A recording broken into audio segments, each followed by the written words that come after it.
Hello friends, welcome back to my channel Soma classes. दोस्तों, आज का जो मैंने टॉपिक लिया है वो है class 7 social studies history chapter number 1। इस चैप्टर का नाम है tracing changes through a 1000 years. जैसा कि नाम आपको खुद बता रहा है, इसमें हम बात करेंगे हिस्ट्री की। अपने पास्ट ईयर्स को हम देखेंगे और बेसिकली हम किस नजर से देखेंगे, चेंजेस हम नोटिस करेंगे।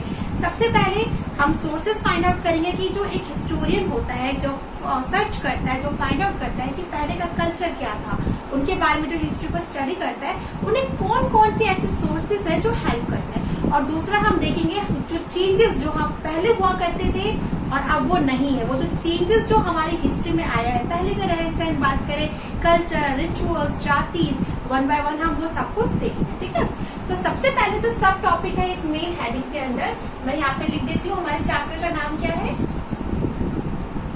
Tracing changes through a, please excuse me for my handwriting friends, are tracing changes through a 1000 years. Basically इसमें पास्ट का, क्योंकि क्लास 6 में जैसा कि आपको पता होगा हम एंशिएंट हिस्ट्री पे ज्यादा क्या करते हैं, फोकस करते हैं, बच्चों को एंशिएंट हिस्ट्री के बारे में बताते हैं। लेकिन अगर हम क्लास 7 की हिस्ट्री देखें तो इसमें जो ज्यादा से ज्यादा हिस्ट्री कवर है वो है मिडिएवल। बस 1 चैप्टर प्लस माइनस आपको या तो एंशिएंट या मॉडर्न का दिखेगा। मेनली हिस्ट्री का फोकस होता है मिडिएवल पे। तो इसमें जो हम डिस्कस करेंगे वो मिडिएवल हिस्ट्री ज्यादा से ज्यादा कवर करेंगे। इसमें हम बहुत ज्यादा पुरानी अपनी एंशिएंट हिस्ट्री की तरफ हम नहीं जाएंगे। तो ट्रेसिंग चेंजेस थ्रू 1000 ईयर का जो सबसे पहला सब टॉपिक आता है, सबसे पहला पॉइंट जो डिस्कस करूंगी मैं आपके साथ, वो है जियोग्राफिकल इन्फ्लुएंस ऑन हिस्ट्री।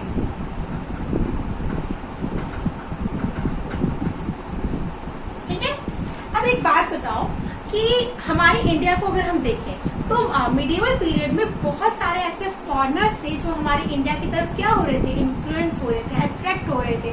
वो हमारे यहाँ आके बिजनेस करना चाहते थे, स्पाइसेस का और भी बहुत सारी चीजें। ब्रिटिशर्स तो आई थिंक बाद में आए थे।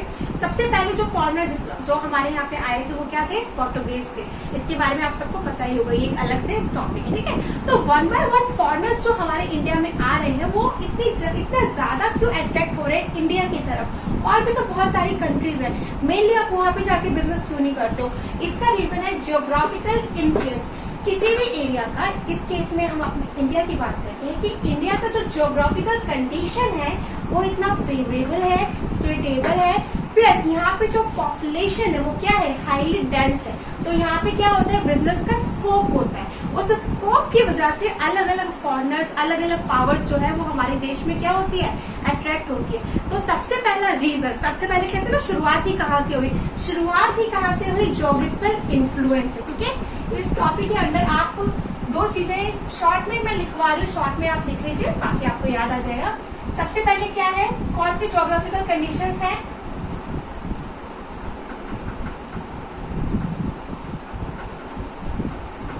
सबसे पहला क्या है, फेवरेबल या सुइटेबल क्लाइमेट, और दूसरा है highly densed country, area, nation, whatever you want to से।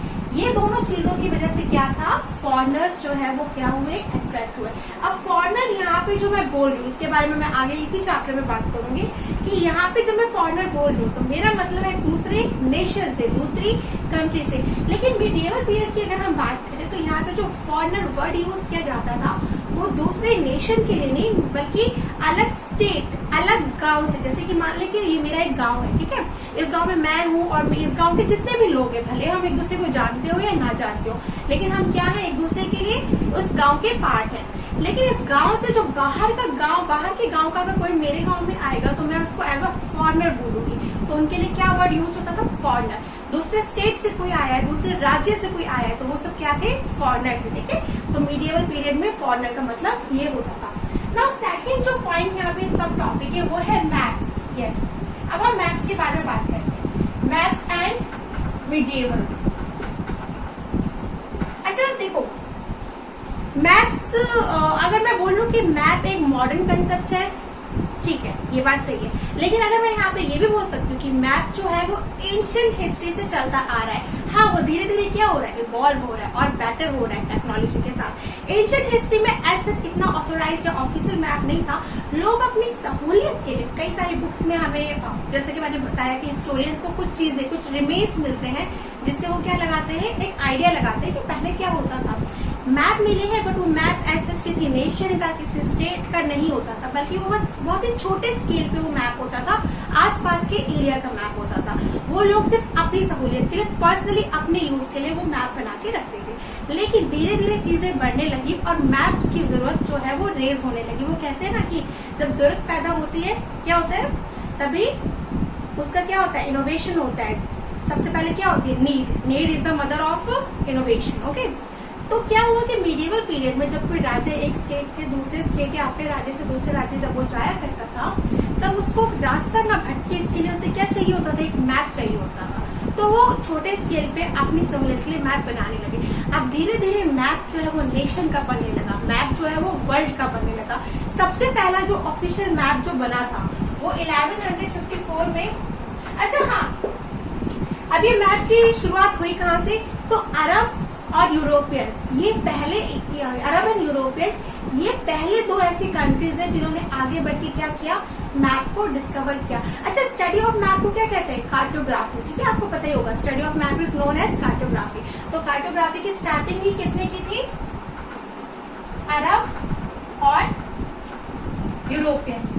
ठीक है, 1154 में से पहला मैप एल आइडिसिस ने बनाया था, जो क्या थे, एक अरब कार्टोग्राफर थे, अरब ज्योग्राफर थे। उसके बाद हाँ, इन्होंने जो मैप बनाया था, अच्छी बात है मैप बनाया था, लेकिन इस मैप के बहुत सारे ड्रॉबैक्स थे। लाइक इन्होंने अपनी लैंग्वेज में उस मैप को ड्रॉ किया था, और इन्होंने जो इंडिया का मैप बनाया था, स्पेशली इंडिया के बारे में बता रही हूँ आपको, तो इंडिया में बेसिकली जो नॉर्थ है और जो साउथ है, ठीक है, कुछ ऐसा है ना अपना इंडिया, तो इन्होंने बिल्कुल इसको अपोजिट किया हुआ था। इन्होंने साउथ का पोर्शन ऊपर दिखाया था, श्रीलंका ऊपर दिखाया था, और नॉर्थ का एरिया इधर दिखाया था हमारे इंडिया के मैप का।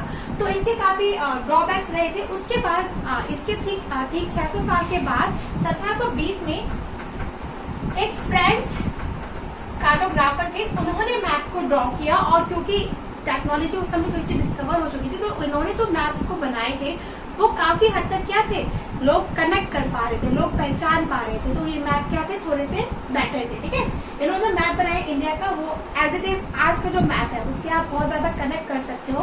अगर आपके पास अवेलेबल है तो आप देख लेना, जो नॉर्थ है, साउथ है, जो एरियाज जैसा है वो वैसे था, बस जो स्टेट्स का, जिन राज्य का उस समय पे जो नाम था वो उस नाम का था, लेकिन शेप वगैरह क्या थी, सही थी। तो आई होप कि आपको ये दोनों कंसेप्ट जो है वो क्लियर है। ठीक है, ओके, तो अब हमारा जो थर्ड पॉइंट है इस मेन हेडिंग के अंदर, वो है न्यू एंड ओल्ड टर्मिनोलॉजी। ठीक है, अब टर्मिनोलॉजी का मतलब क्या होता है कि एक ऐसा वर्ड जिसका मतलब कई तरीके से हो सकता है। इसमें हम बात करते हैं, स्पेशली हम एक एग्जांपल लेते हैं हिंदुस्तान वर्ड का। हिंदुस्तान वर्ड सबको पता है क्या होता है, आज तो सबको पता है, लेकिन इसके भी 2-3 मतलब निकाले गए थे मीडिएवल पीरियड में। ओके, अब आप बोलोगे कि मैम इससे क्या इशू हुआ था, तो इससे इशू ये हुआ था कि जो हिस्ट्रीज को रीड करते हैं, सर्च करते हैं, उनके लिए जो टर्मिनोलॉजी होती है, जिसका मतलब एक ऑथर के लिए अलग था, एक किंग के लिए अलग था, तो उनको चीजों को क्या गैदर करने में, उनको समझने में थोड़ी सी प्रॉब्लम आती थी। इसलिए ये कंसेप्ट इस टॉपिक के अंदर रखा गया। इसका एग्जाम्पल है हिंदुस्तान वर्ड। सबसे पहले 13th सेंचुरी के आसपास एक पर्शियन राइटर थे, उन पर्शियन राइटर ने हिंदुस्तान का मतलब क्या निकाला, पंजाब हरियाणा के जो आसपास का एरिया है ना, और बेसिकली गंगा और यमुना के बीच में जो लैंड एरिया आता है, इतने एरिया को ये हिंदुस्तान क्या करते थे, बोला करते थे। उसके बाद बाबर ने हिंदुस्तान का मतलब क्या निकाला, उनके हिसाब से जो सब कॉन्टिनेंट है, सब कॉन्टिनेंट का मतलब क्या समझते हैं, कॉन्टिनेंट का मतलब आप सबको पता है, सब कॉन्टिनेंट, एक इतना एरिया, हिस्सा जो कॉन्टिनेंट जितना बड़ा तो नहीं है, लेकिन आसपास उनके जो कल्चर है, या बेसिकली तो उसमें थोड़ी सी सिमिलैरिटी होती है, उसे क्या कहते हैं, सब कॉन्टिनेंट। जैसे कि अगर बात करें इंडिया, पाकिस्तान, बांग्लादेश, नेपाल, भूटान, इन सारे एरिया को एज टोटल क्या कहते हैं, सब कॉन्टिनेंट कहते हैं। तो बाबर ने हिंदुस्तान का मतलब क्या निकाला था, ज्योग्राफिक से, यानी कि एक एरिया जिसका कल्चर एक जैसा है, उतने एरिया को इन्होंने सिर्फ हिंदुस्तान कहा। और बात करें अगर हम आज की प्रेजेंट डे की, तो हिंदुस्तान क्या है? Hindustan is the name of a nation, एक कंट्री का नाम है। ठीक है, आई होप आपको ये समझ में आ गया होगा। अब नेक्स्ट पॉइंट है हमारा, ओके तो अब हमारा जो नेक्स्ट टॉपिक है वो है historian and their sources. Like कि हिस्ट्री के बारे में मेनली हमें जिन सोर्सेज से पता चलता है, तो इसको ब्रॉडली दो कैटेगरीज में डिवाइड किया गया है। सबसे पहला फर्स्ट कैटेगरी है आर्कियोलॉजिकल और दूसरा है literary sources. Archaeological sources and literary sources, अब इन दोनों में क्या फर्क होता है? आर्कियोलॉजिकल का मतलब है जो बेसिकली हमें उनकी आर्किटेक्चर से जो हम देखते हैं, जो आज भी प्रेजेंट है। लाइक सबसे पहला इसमें सब कैटेगरी है बिल्डिंग और मॉन्यूमेंट्स। बिल्डिंग और मॉन्यूमेंट्स में क्या फर्क पड़ता है? बिल्डिंग, आपका घर भी एक बिल्डिंग है, आपका स्कूल एक बिल्डिंग है, लेकिन वो मॉन्यूमेंट्स क्यों नहीं है? मॉन्यूमेंट्स का मतलब होता है वो बिल्डिंग जिनकी इन हिस्ट्री में कुछ क्या है, कुछ वैल्यूज रही हैं, जो हिस्टोरिकल को क्या करती है, हमारी हिस्ट्री को रिप्रेजेंट करती है। जैसे कि ताजमहल हो गया, कुतुब मीनार हो गया, इनको हम मॉन्यूमेंट्स कहते हैं। ठीक है, तो इन एरिया से भी हमें काफी कुछ हिस्ट्री के बारे में पता चलता है। नेक्स्ट है पेंटिंग। अब आपको पता है कि नॉर्मली मीडियल, एंशिएंट के भी, बट मीडियल पीरियड में जो किंग्स होते थे, जो सुल्तान होते थे, उनको पेंटिंग वगैरह का बहुत शौक होता था। तो उनके दरबार में जो नोबल्स होते थे, उनमें कई सारे ऐसे हाईली स्किल्ड भी होते थे जो अच्छी अच्छी पेंटिंग्स बनाते थे। उस समय जो पेंटिंग्स जो हमें मिली है, तो उस समय जो पेंटिंग्स में जो रिप्रेजेंट किया गया है वो कोई ऐसा फिक्शन नहीं है, बल्कि वो on the based of true event है। जैसे कि अकबरनामा में एक पिक्चर दिखाई गई है जहाँ पे अकबर का दरबार लगाया गया है। तो इन सारे पेंटिंग से, इन सारे पिक्चर्स से हिस्टोरियंस को आइडिया मिलता है कि उस समय का कोर्ट कैसे लगता था। ठीक है, नाउ नेक्स्ट है कॉइन्स। कॉइन्स अब हम सब जानते हैं, हमेशा से जो आज आप रुपए इस्तेमाल कर रहे हो, 1 रुपए 2 रुपए, वो हमेशा से ऐसे नहीं था। पहले क्या चलते थे? गोल्ड के कॉइन के, ब्रॉन्ज, गोल्ड सिल्वर ब्रॉन्ज, ऐसे कॉइन्स चलते थे। और उन जो कॉइन्स पे क्या बना होता था, कई बार वो अपने किंग की उन पे फोटो बनी होती थी, या ऐसा कुछ सिंबल बना होता था उन कॉइन पे, जो क्या रिप्रेजेंट करता था, वहां का कुछ हाईली वैल्यूएबल कोई चीज दिखाता था। तो उन जो कॉइन से जो हमें काफी कुछ हिस्ट्री के बारे में पता चलता है। Now next is inscription. अब इंस्क्रिप्शन क्या होता है? Pen paper? नो, इंस्क्रिप्शन का मतलब होता है किसी भी इंफॉर्मेशन को, डिटेल को एक रफ एंड टफ सरफेस पे लिखना। जैसे कि बिल्डिंग पे या ऐसी किसी चीज पे, दीवारों पे जब भी कोई राजा जीत के आता था, तो उसकी उस वॉर की कहानी इन शॉर्ट पे एक वॉल पे लिख दी जाती थी। तो जब रफ और हार्ड सोर्स पे हम जब लिखते हैं, तो उनको क्या कहते हैं? इंस्क्रिप्शंस कहते हैं। ठीक है, तो इन तरीके की चीजों को कौन सा कहा जाता है? Archaeological. On the other hand जो दूसरे सोर्सेज हैं वो है लिटररी सोर्सेज, यानी कि अ टाइप ऑफ लिटरेचर। ठीक है, जिसमें सबसे पहला आता है रिलीजियस लिटरेचर। अब हम सब जानते हैं कि मीडिएवल पीरियड में रिलीजन को कितनी ज्यादा इंपॉर्टेंस दी गई थी। बेसिकली जो रिलीजन जो इवॉल्व हुआ है वो मीडिएवल पीरियड में एकदम अपने पीक पे था। तो उस समय हर एक धर्म से जुड़ी हुई कुछ किताबें होती थी, होली बुक जिसको कहते हैं। उन बुक्स को पढ़ के अंदाजा लगाया जा सकता था कि उस समय का रहन सहन कैसा है। दूसरा क्रॉनिकल्स। अब ये लिटरेचर, रिलीजियस लिटरेचर और क्रॉनिकल्स में क्या फर्क है? क्रॉनिकल्स का मतलब है रूल्स एंड रेगुलेशंस जिस बुक में लिखे जाते हैं, यानी कि हर एक किंग का, जैसे कि एक होता है लॉ बुक जिसको कहते हो, जिसमें रूल्स लिखे होते हैं, लॉज लिखे होते हैं।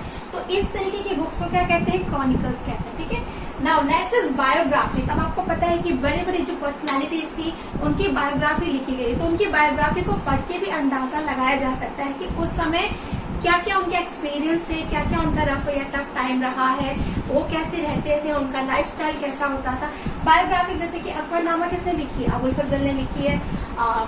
पृथ्वीराज के ऊपर भी बायोग्राफी है, और हुमायूं के ऊपर, बाबर के ऊपर बाबरनामा, बहुत सारी बायोग्राफीज है जिसको गो थ्रू करके हिस्ट्री के बारे में बहुत कुछ, मुझे तो लगता है कि बहुत सारी इन्फॉर्मेशन तो बायोग्राफी से ही आ जाती है।